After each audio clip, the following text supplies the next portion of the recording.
My name is Lydia, I'm 36 years old, living in Charlotte, North Carolina, and I used to believe that silence was the best way to keep a family from falling apart.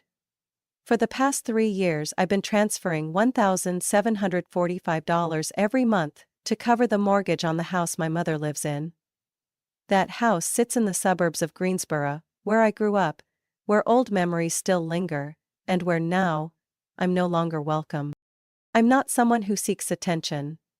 Everything I did for the family was quiet: paying the electricity bills, fixing the roof after a storm, replacing the fridge when the old one leaked for a month and no one moved a finger. No one asked me to do it, but if I didn't, no one would. I used to think that if I helped long enough, maybe they'd start to see me as part of them. But then last Christmas came, and everything collapsed. Every year, by the end of November, my mother, Judith, would send out a group email to plan the holiday. Who brings what dish? Who handles the tree, the Christmas music, the gift schedule? That year, I got nothing. I assumed they forgot, so I waited patiently. One day, I opened the shared Google Drive folder we usually use to organize gifts, recipes, and even that year's playlist. It was gone. Every link now led to the same cold message: access denied. I texted my younger sister, Sarah? A simple question. I can't find the Christmas folder, did you take it down? No response. It wasn't until that evening that I received a text from my mother. Just one line: you must be busy this year, don't worry about Christmas. No checking in, no regret. Just a polite rejection, crafted to avoid confrontation. But to me it sounded like a steel door slamming shut. For good. Didn't cry. Crying is for things you don't expect. But me? I had a feeling. Still, when I read that message, I sat motionless on a kitchen chair for almost 10 minutes, like something inside me had just cracked. I didn't get angry. I simply realized one thing: while I was still making monthly mortgage payments, they were hanging garlands, wrapping presents, and silently crossing my name off their list. 2 years ago, I arrived late on Christmas Eve because of a client meeting that ran until 8 p.m. I brought a box of warm homemade gingerbread cookies and gifts for everyone. When I walked in, no one even looked up. Dinner was already served, every seat taken. I stood by the sink, eating off a paper plate. Someone muttered, "Oh, she remembered to show up." Everyone laughed. I never found out who said it, but it doesn't matter now. Back then, I made excuses. The holidays are stressful, I told myself. Maybe they didn't mean to forget I don't eat smoked meat. Maybe they just overlooked the mashed potatoes I bring every year, always gone by the end of the night. But now, I know better. Nothing about this was random.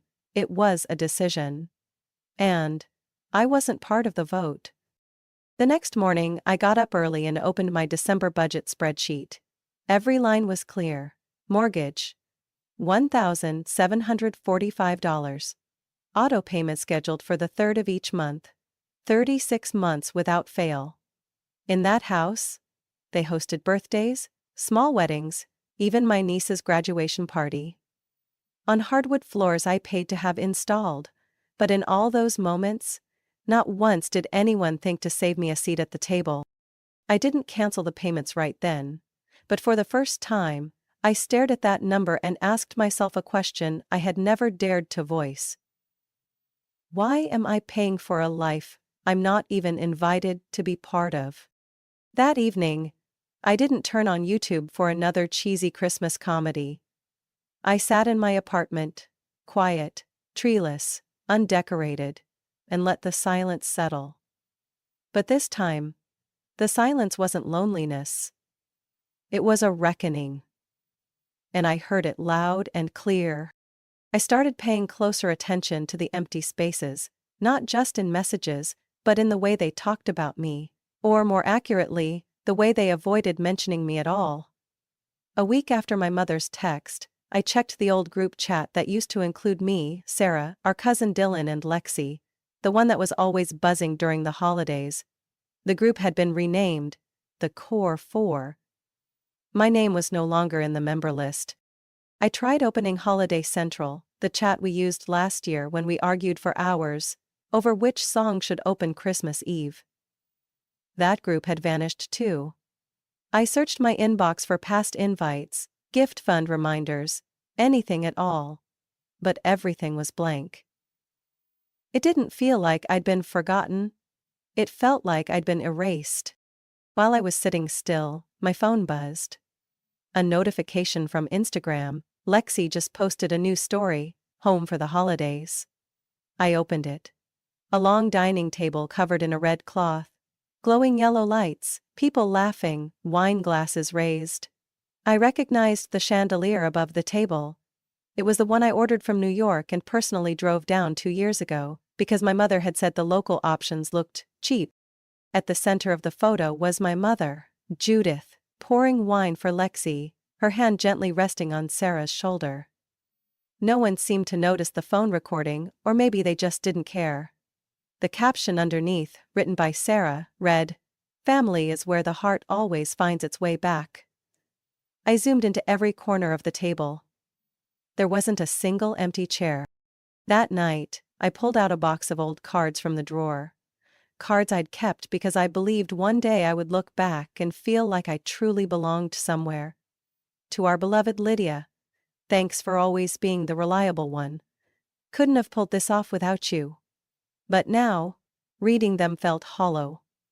They were like copy-paste messages, repeated every year, signed, sent, and forgotten. I started retracing every Christmas.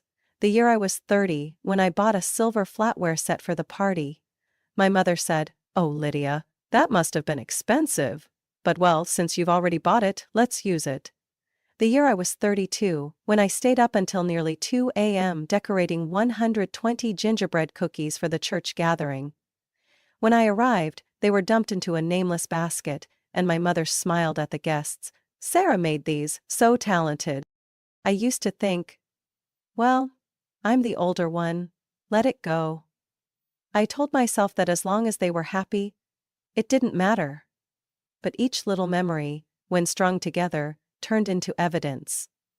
It wasn't forgetfulness.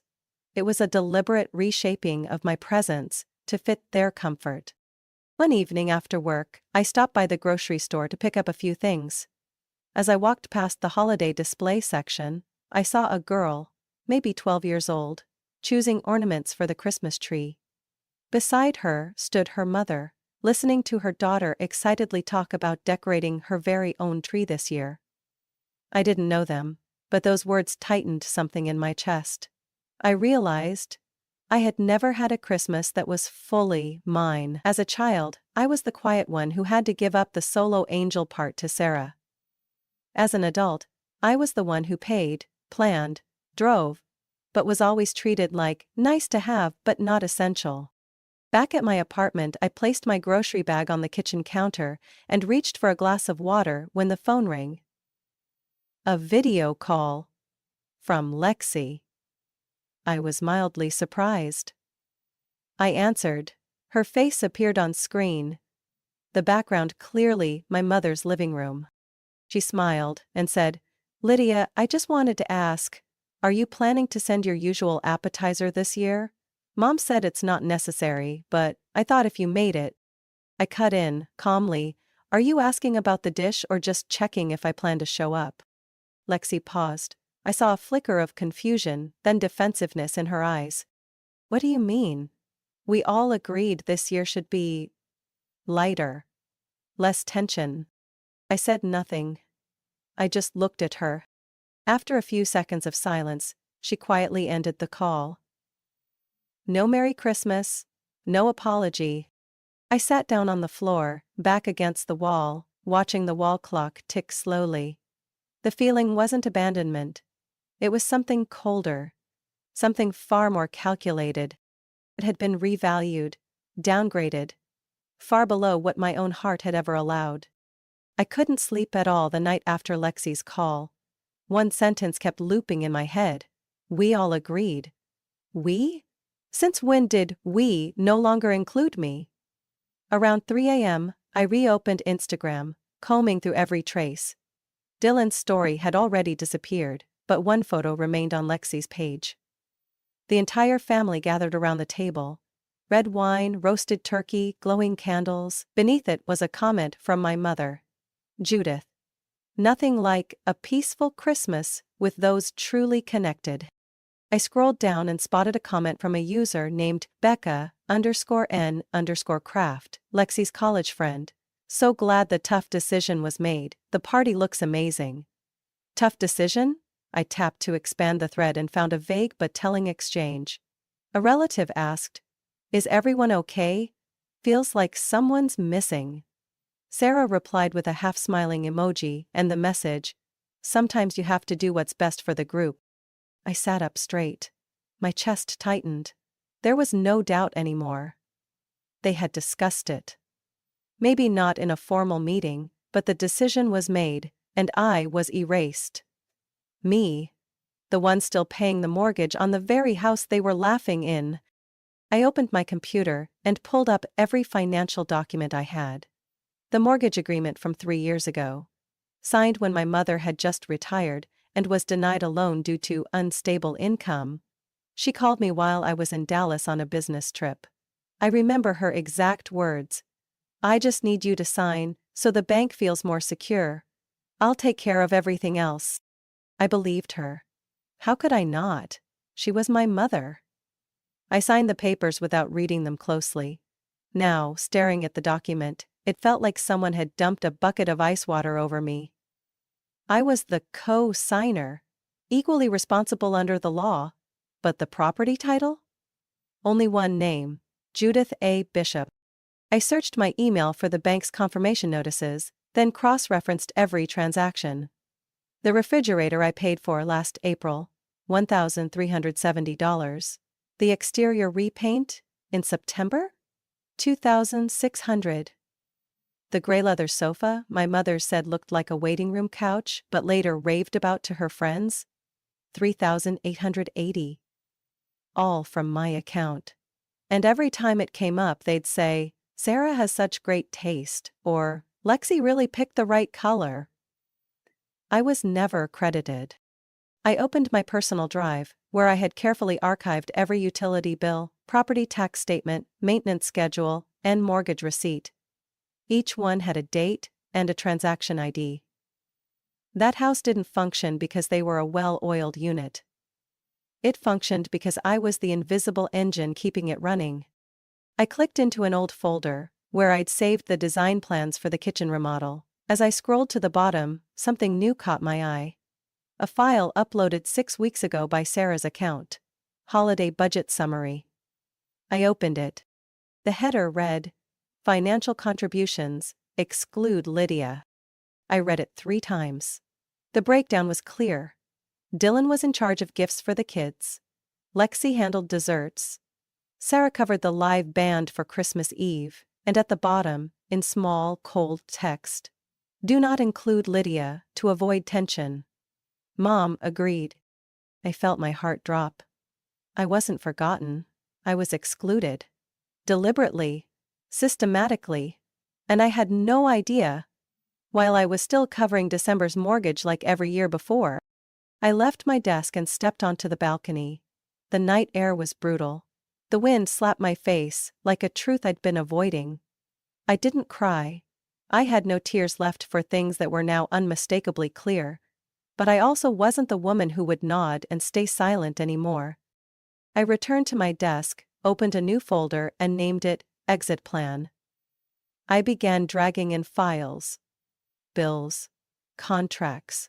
Screenshots. Payment confirmations. I stuck a note beside my monitor. If they erased me from the family, I'll erase myself from their burden.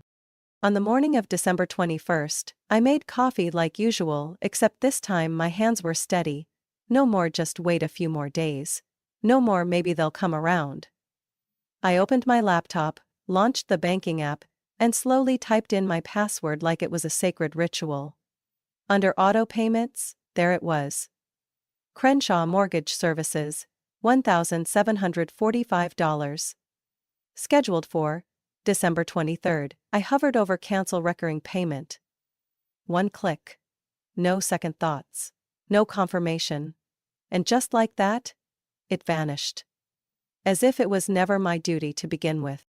I stood, poured the rest of my coffee, and looked out the window.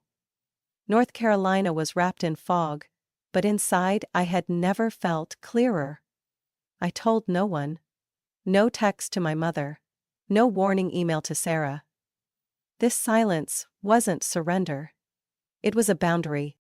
That afternoon, I reviewed the utility bills.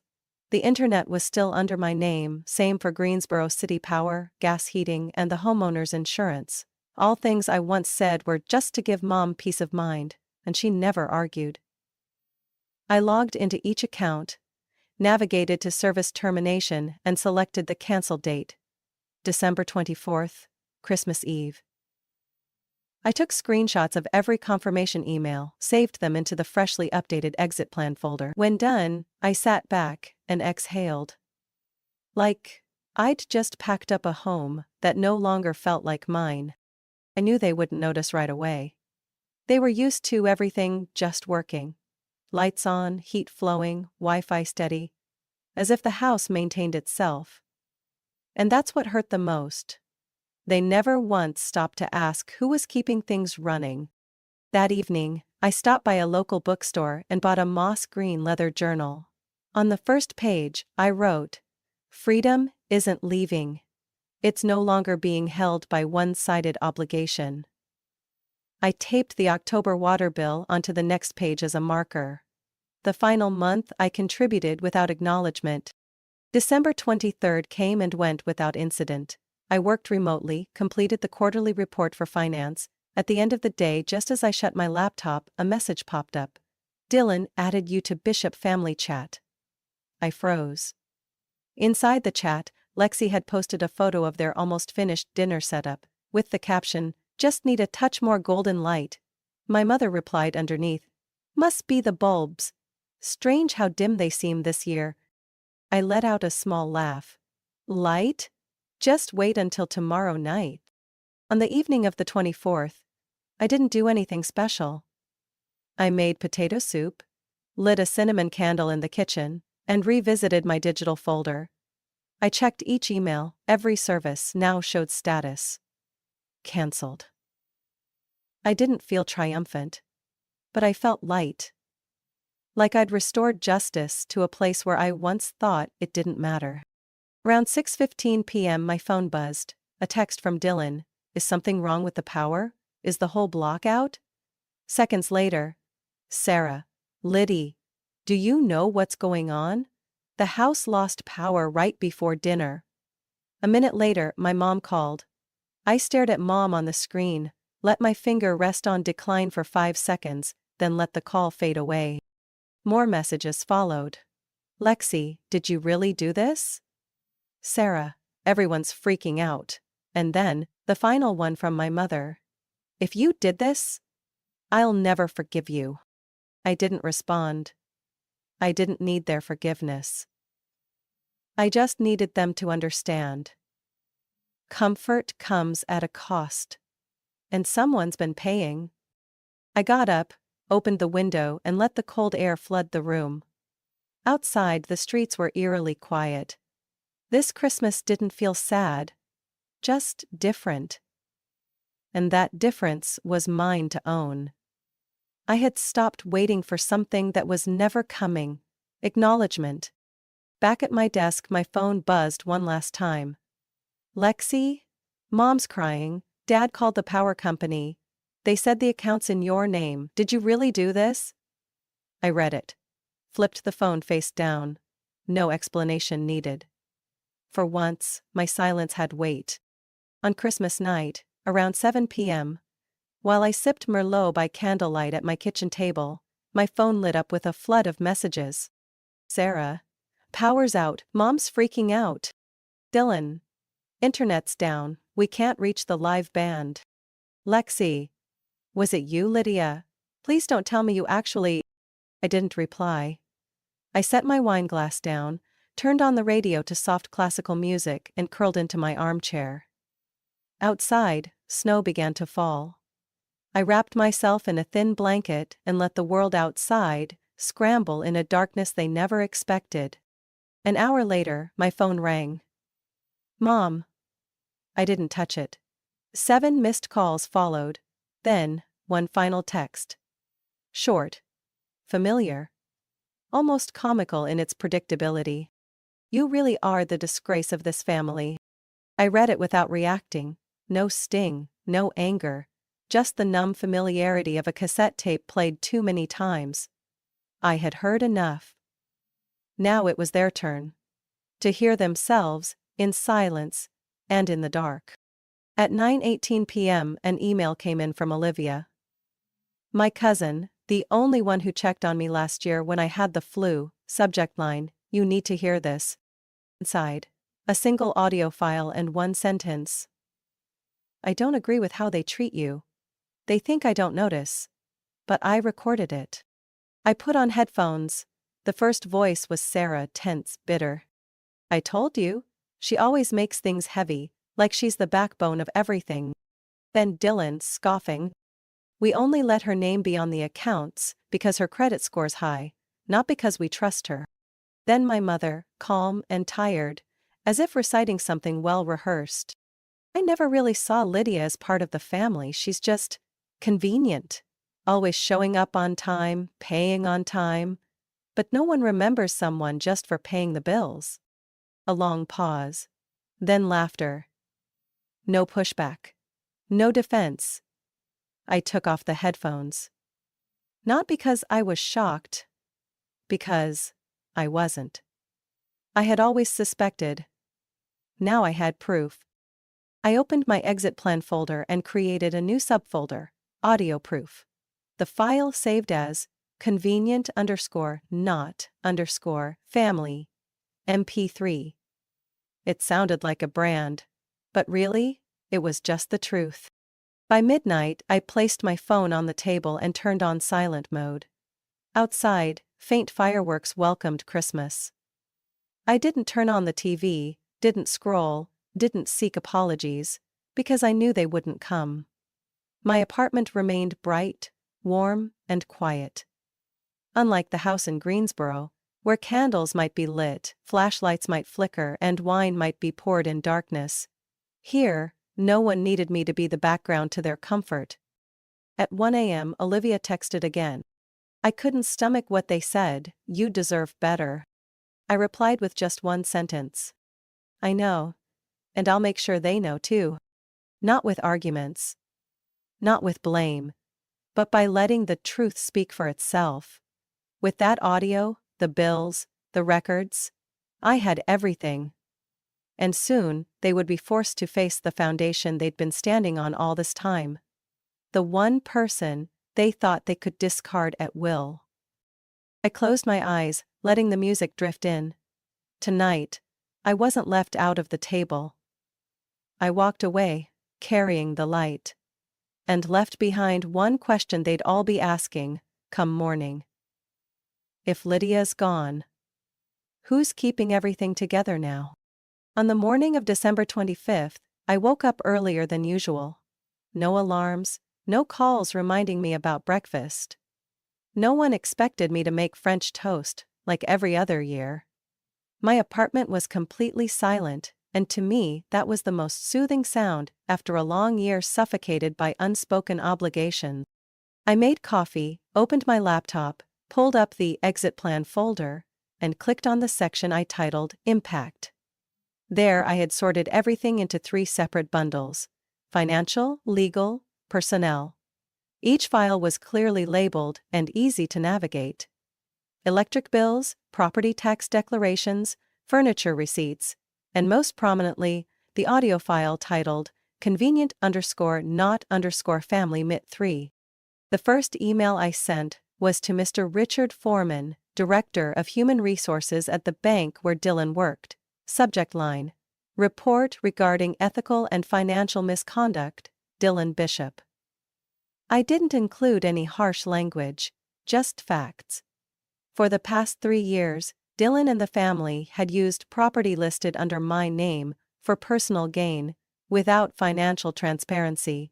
I attached account statements showing I had been paying for housing, utilities, and lastly, the audio clip where he scoffed about letting her be on the paperwork because she has good credit. The second email went to the Winterlight Foundation, a charity board where my mother, Mrs. Judith Bishop, was publicly referred to as the inspiring woman behind our community drives. I had anonymously donated for 2 consecutive years over $6,000 from my personal account at her request. In the email, I clarified the true source of the contributions, attaching donation receipts and bank transactions. Ended with a sentence: "I am not requesting a refund, I only ask that my name be properly attributed, or at the very least, separated from these fabrications." The final email I sent to Valerie Price, an editor at the Charlotte Gazette, whom I had once worked with on an article about housing for low-income families. I sent only one thing: the audio file. No commentary. No agenda. I let the truth speak for itself. 30 minutes later, the first response came from Valerie. "We are reviewing the content. If verified, this could be a serious matter regarding the Bishop family's public reputation." That afternoon, I shut my laptop and went out to get a cheese baguette and a latte. When I returned, an official notice was already posted on the Winterlight Foundation's website. Due to unclear funding origins during the 2020-2023 period, we are temporarily removing Mrs. Judith Bishop's name from our list of honorary representatives, pending review. I wasn't surprised. I just felt justice. A quiet kind of justice I once thought only existed in movies. Around 4 p.m., Olivia texted, "What did you just do? Dylan's been called into HR." An hour later, Dylan called. I didn't answer. He left a voicemail. "Lydia, have you lost your mind? You went public with family matters? I could lose my job." I listened, then deleted it. He called it family matters. I called it the truth. And the truth doesn't need permission to exist. My mother stayed silent the whole evening. No messages, no accusations. But I knew she saw it. I knew she was livid in the dark. Not just because she was humiliated, but because for the first time, I wasn't there to clean up the mess. Around 8 p.m., Valerie emailed again. "We're considering an article about the truth behind ideal families during the holidays. If you're open to sharing, we'd love to hear more about your role and how you quietly carried the weight." I didn't respond right away. Not because I was afraid, but because I was deciding whether now was the time to finally tell my story. That night, I wrote in my notebook, "Not everyone wants the truth. But eventually everyone has to live with the consequences of ignoring it." 2 days after Christmas, I woke up with a clear, cold sense of calm. I no longer cared what people said behind my back. I no longer counted missed calls or angry messages. I made a cup of black tea, sat down at my desk, opened my laptop and started typing. No warm greetings. No dear mom. I've been cut off from this family, so I'm withdrawing from its finances. I hold no further responsibility for the house in Greensboro. No more utility bills under my name, no more mortgage liabilities. I'm no longer the invisible engine that kept things running without recognition. And I'm no longer the silent wallet funding parties I was never invited to. I attached a single PDF, a line-digit breakdown of every expense I'd paid from 2020 until now, including roof repairs after the storm, a new heating unit, last winter's utility bills, every detail accounted for. Next to each line was a clear note: not requesting reimbursement, no expectations, for record only. I titled the email, "Termination of Financial Responsibility." Recipients: Judith Bishop, with copies to Dylan, Sarah, Lexi, and Olivia. I didn't wait for a reply. I didn't want one. The next morning I went to the Charlotte branch of the bank where I held my main account, the same place I'd signed on to co-finance the house for my mother.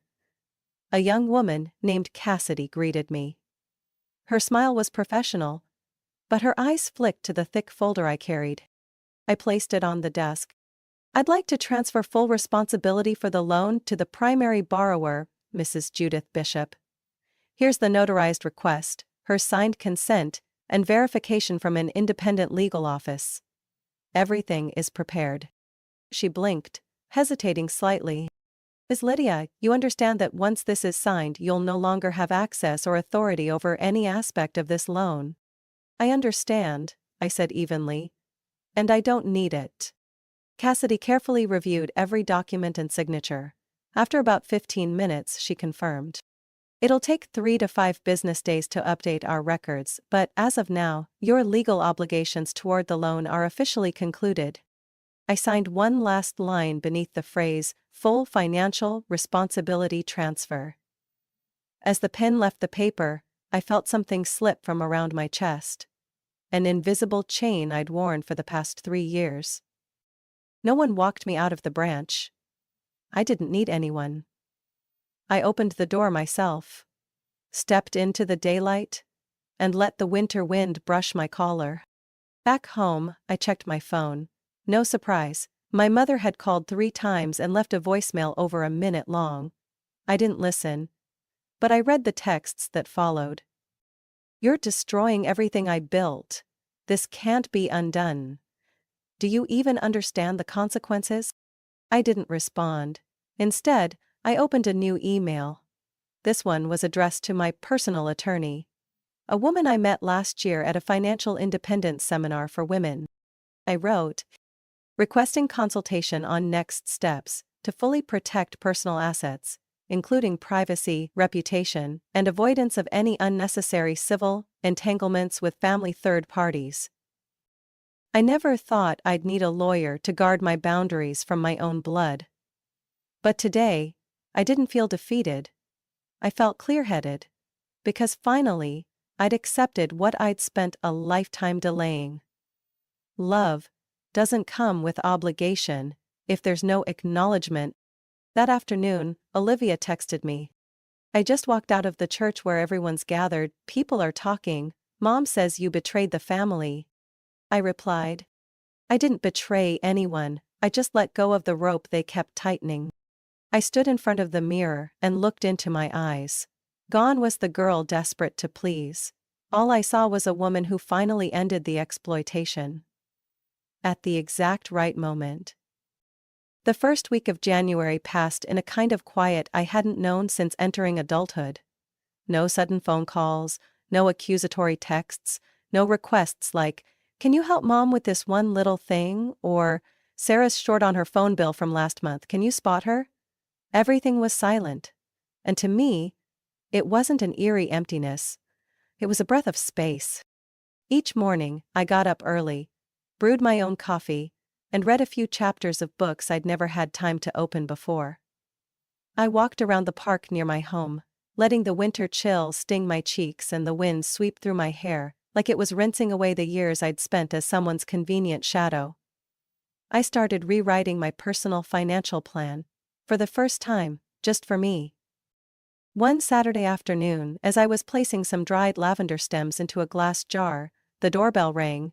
I looked through the peephole and froze.